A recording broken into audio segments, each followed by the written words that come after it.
space in general gets really locked into these buzz terms. High value men. You know why we call it high value men? Because everybody's scared shitless to call it alpha male. No one wants to say alpha anymore because that's passe. Now it's high value guy.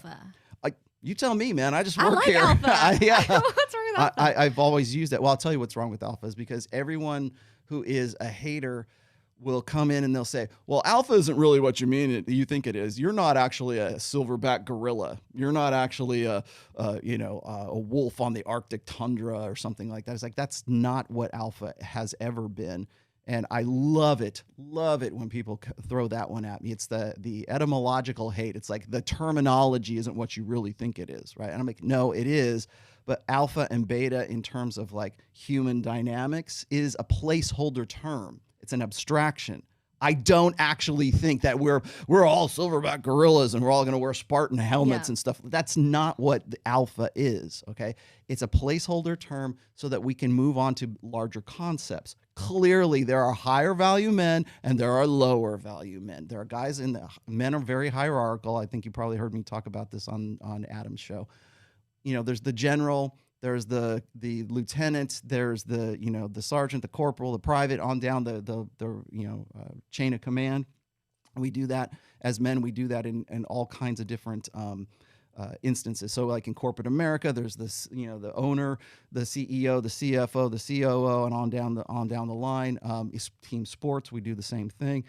We're very hierarchical because we want to appreciate and reward value as men, because there's always going to be a high value guy and then there's the lower value guy. So I mean, those are the rules. I don't make them, but I do abide by them. So when I talk about like alpha, the alpha is just a placeholder term for the guy who's at the top of his game. What's that game? I don't know. It's contextual. But whatever this is the top of that heap, I'm going to call that alpha, and the guys at the bottom of the heap, I'm going to say that guy's the beta guy. It's just for convenience. It's not like I'm going, oh, we're all going to be like, gorillas or something like that. But but that's how it gets misconstrued. So people go, oh, they don't know that the real definition is. Never mind anything that they have to say whatsoever, because they don't know what the real it's basically a dismissal of the whole thing just based on terminology. However, you go and you bring up the fact that if you talk, the people who hate on alpha men, if you go and you bring up, alpha females, there's definitely alpha females. They're happy to buy into that definition. But if you say alpha male, they have a real problem with that. That's so interesting. I've never heard anyone have a problem with alpha male as a definition.